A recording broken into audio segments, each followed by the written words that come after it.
Nacht war lang und schwer wie Stein. Du dachtest oft, du gehst allein. Zu viele Fragen, zu viel Gewicht.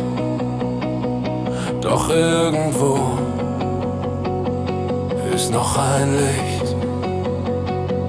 Auch wenn der Wind dir entgegenweht und jeder Schritt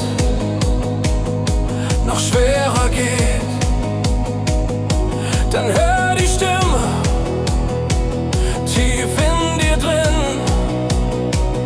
die sagt dir leise, du kriegst das hin. Steh auf, auch wenn der Weg noch weiter scheint. Steh auf, auch wenn die Welt manchmal weint. Steh auf, denn jeder neue Morgen zählt. Steh auf, weil Hoffnung stärker ist als jede Welt.